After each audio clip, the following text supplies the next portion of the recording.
couples, you must now make a decision.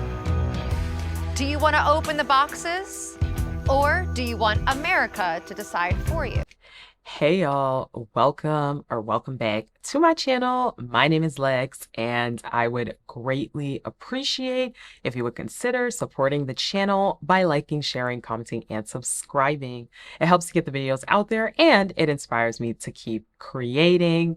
Thank you guys so much to all of you guys who have been interacting with the videos, commenting, all of you guys who have come back after my little break. I really do appreciate it. Obviously, we are getting into Love Island Games Season 2, Episode 6. And if you have not watched my other Love Island Games recaps, these are coming out super quickly, so I know how easy it is to miss a video. Definitely check them out. They are linked on my page. It's the first playlist. I will also link up in the cards, and you can check out my episodes 1 through 4. I'm trying to keep these videos very bite-sized, very short, because they are daily. So I would really appreciate it if you would go back and check out the other ones if you have not seen them yet. But as I said, we are getting into episode 6, which was our first dumping. It wasn't America's vote. So let's get into who got out of here. Who got the boot yesterday? So KK and Chris did choose Selene and Mert. Obviously, KK and Chris, power couple. Chose Selene and Mert, one safe couple to also be in the bottom, to be part of the public vote. So they are just having a conversation with Isaiah and Nicola, and they're basically talking about the fact that they are in the bottom. For Mert, he's a little bit confused why they are in the bottom. I said in the beginning that he's here for the game, and then the decision is based on friendship. So for me, it doesn't make sense. Because Chris claims that he is here to play, but then put them in the bottom because they are a friendship couple. At the end of the day, Isaiah, he definitely feels like Chris should have 100% wanted Josh in the bottom if he was actually playing strategically. Johnny and Andreina and Josh and Justine are also talking, and Johnny's just going on about how he feels like he was the man. He came in and saved Andreina, but it's so crazy because he's already in the bottom. He gets into how he does not want to be in the bottom again. He does not want to leave early on. There's so much he could do with that 250,000 eyebrows. Lucinda, Ty, Toby, Andrea, they are also talking about losing. And for Ty, he is tired. He says he is trying to get the F out of this couple with Lucinda because he has realized that she cannot win and he is not feeling it anymore. Andrea and Toby do break off and have their own conversation, and Andrea is starting to get a little flirty with Toby. It means like class, and I'm like, oh, okay. But no, She definitely, you could tell, is starting to feel him. She gets into how she loves Europeans. She feels like they are so straightforward. I'm like, okay, girl. Now, she says she is still interested in Josh, but she is open if there is any kind of romantic sparks with Toby. Josh and Justine, they are very happy about the outcome today, but it wouldn't be Josh if he said that Chris and KK are a little bit too comfortable, so they definitely need to be given a little run for their money. For Josh, very clear that he does not have romantic interest in Justine, and they do have this sort of odd conversation where they basically talk about how they can still be bare together, they can still be a power couple, they can still do really well in the challenges with the knowledge that Josh is still pursuing Andrea. And Ty is talking with KK about how he's vulnerable and he does not want to go home. He does let her know, though, that she is looking sexy. Now, KK, she's a bit apprehensive because she does like Ty, but she definitely wants that $250,000. Ty does admit that right now he is at a low point. He is at a vulnerable point. So he does not know if he can trust himself and trust these feelings that he has. Yeah, we know, Ty. How many girls around this villa have you been talking to? Good time, not a long time. That's what it's given. It's given, I'm here for a good time, not a long time. But KK says that for her, she is not willing to compromise all the work she has put in with Chris for Tyreek, who is here, there, and everywhere. And it's easy to say that now that you're a winner with it. So bedtime rolls around and we have a Lucinda and Mert sighting, and they are making out. It is clear that the physical is there for these two, but I feel like conversationally, I don't know. Also, we see Chris and KK having some action in the bed, and again, winners. Now all of a sudden, Chris's head is in this pairing. Now that KK has proven that she can be a winner. Morning time rolls around. All of the guys are coming up, bringing coffee, bringing breakfast, but noticeably, Merritt doesn't bring anything for Lucinda. So we get a pretty awkward little conversation outside between Lucinda and Merritt, and then Solange is actually in a chair right next to Lucinda. Why she didn't talk to me? Good morning. Good morning, my. And basically, Lucinda's like, I don't understand why you're being this way. Lucinda says she really wanted to work with Merritt, but she just doesn't understand his true feelings. Merritt is extremely confused because he's like, well, I have physical attraction fully there. I don't even know what the confusion is here.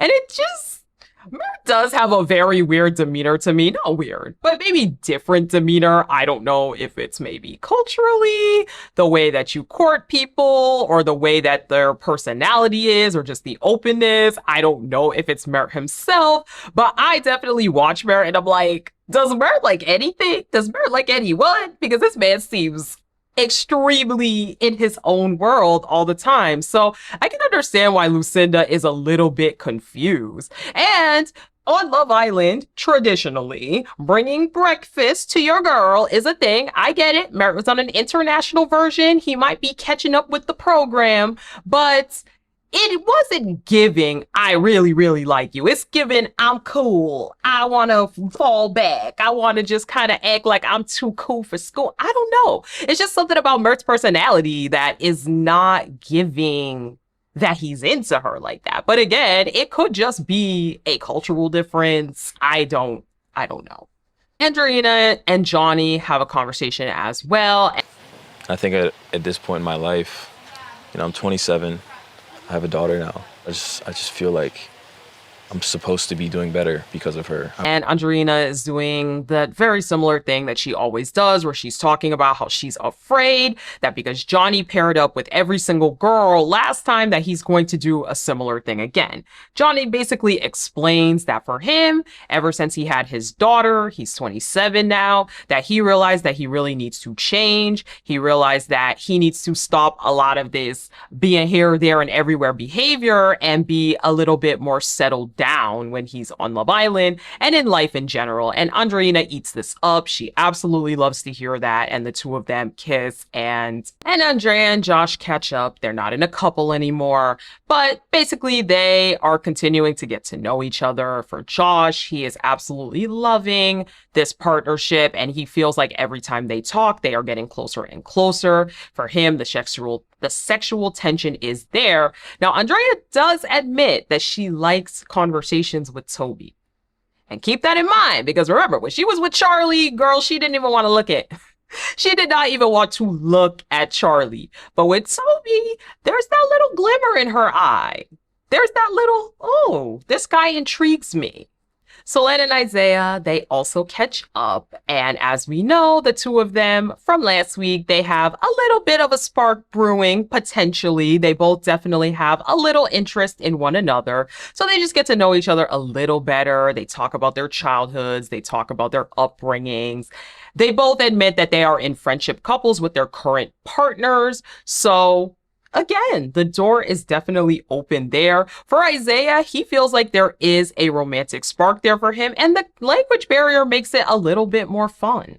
Andrea, KK, Josh, they are out on the couches. Andrea admits that she does like her conversations with Josh, but she's missing the fun in that relationship. And Toby is definitely bringing that. She's been enjoying their conversation. She's been enjoying getting to know him. And it is very clear that Toby is definitely living in Andrea's mind rent-free. Josh is just not bringing what it is that she needs. And you know, I feel that. I absolutely feel that, because I think there has to be able to have a balance. I don't think it can be all of one or all of the other. I don't think it can be all fun or all serious. I think there definitely needs to be a balance. But having good banter, that is something that is super important to me in a relationship. Being able to have fun, being able to be light, being able to laugh.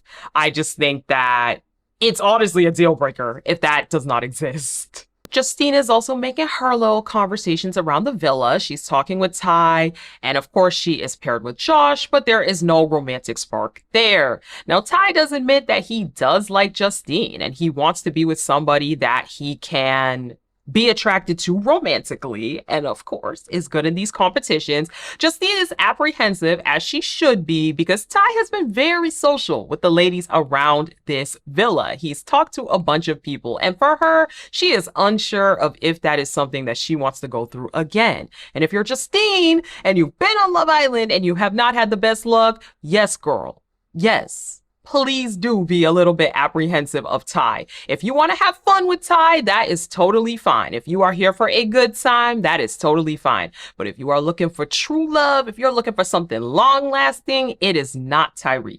No. Mert is venting to Kendall about how Lucinda wants princess treatment, but before that, he should be getting prince treatment before he can give princess treatment. And I was like, I don't know, Mert. I don't know, Mert. Mert's the meter.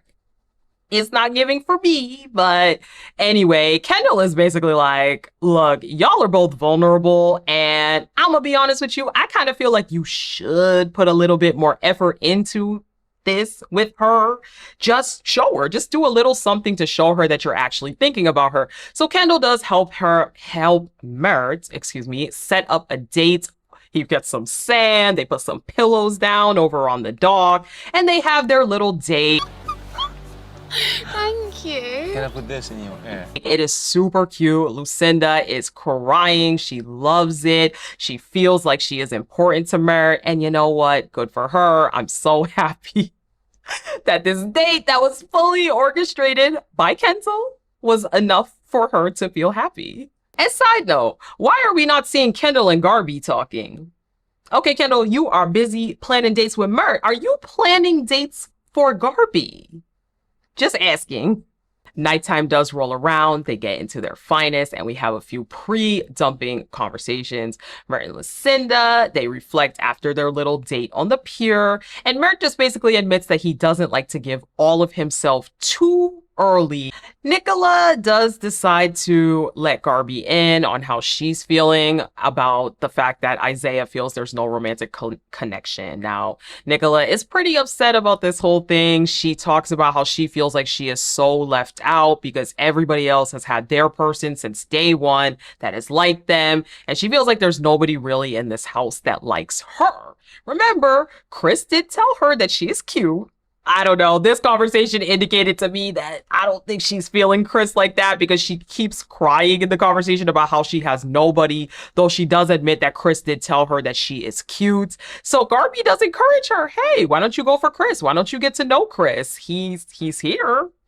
But overall, Garby does also encourage her to love herself and to have confidence in herself and to not let anybody make her feel like she is less than. Chris and Josh also have a brief talk, and Chris is just like, look, man to man, I want to let you know that I want to get to know Justine. Josh is like, thanks for letting me know. We're not even in a couple romantically. I am still pursuing Andrea, so have at it. While Toby and Andrea are in the speakeasy, and they are talking about all kinds of different things, the music they like. They both like Afro beats. Andrea asks if Big Ben is one of the 8th wonders of the world. Girl, there's only 7. There's only 7. 7 wonders. But anyway, she asks if Big Ben is the 8th wonder of the world. Overall, though, the spark is definitely there. The chemistry is definitely there. And they do have good banter. I will give it to the two of them. They have pretty good banter. They do end up kissing. Thank God for that. Thank God for that. No, you have nice lips. I will say. And they go in for that kiss 2 or 3 times. And I'm like, oh, Andrea, that is the Thor that you were talking about last week, that it's going to take a Thor to get you to turn your head from Josh. Well, here he is. But Ariana arrives, and as we know, there is a dumping. So Ariana lets us know she's gonna tell us who the 2 safe couples are from America's Vote. Those 2 couples are Andreina and Johnny, and Tyreek and Lucinda. That leaves the 3 vulnerable couples as Andrea and Toby, Selene and Mert, and Isaiah and Nicola. But Ariana lets them know, hey, I came bearing gifts. And we see 3 gift boxes on the table. Ariana essentially tells them, look, let's make a deal. You could take one of these boxes. 2 of these boxes have hearts that are safe. One of them has a dumped heart. You guys are choosing completely randomly. Or you could choose not to open the boxes and decide on America's Vote. So Ariana gives them the option. Do you want to open the box or not open the box? Selene and Mert, they say no. Andrea, she starts crying. She's like, I don't know. Last time I was here, you know, the other islanders didn't trust me. So I don't know. Maybe this time I should choose actually to let America put in their hands. Maybe they can see who I am. Ultimately, she says yes. However, Nicola and Isaiah, they say no, and it is best 2 out of 3, so they are going with America's Vote, but not before they open up those boxes anyway to see what they had in them. So Andrea, Selene, their couples, they were safe, and the couple that was going to be dumped was Nicola and Isaiah. But none of that really matters because we are going with America's Vote. So let's jump in. Nicola and Isaiah, they are the first couple, and we find out they are safe by America. Toby and Andrea, next up, we also find out they are safe, thus dumping Selene and Mert. I'm not surprised. I'm sorry, I'm not that surprised. Mert, I just feel like Mert was not vibing with this version of Love Island. I have not seen his seasons. I have no idea what the energy and demeanor is. But at least here, I just felt like he was very aloof. I felt like he was very in his own world. And Selene was good entertainment, but obviously she didn't. I mean, her and Zay, they were starting to possibly explore something. But again, it just... she was here. It wasn't really fitting in. I don't really know. Of course, we pan to Lucinda because her and Mert were building something. So she feels pretty bad. She feels like they were finally on good footing. But overall, bye Selene, bye Mert. Not really that upset or shocked by this dumping. And that's all. That's the whole episode. We do find out we're going to have 2 more bombshells coming in tonight. If you made it to this point in the video, that means you like the video. So I would greatly appreciate it if you would support the channel by liking, sharing, commenting, and subscribing. It helps to get the videos out there and it inspires me to keep creating. Put your hearts in the chat, put your comments in the chat, and we will talk later. Bye.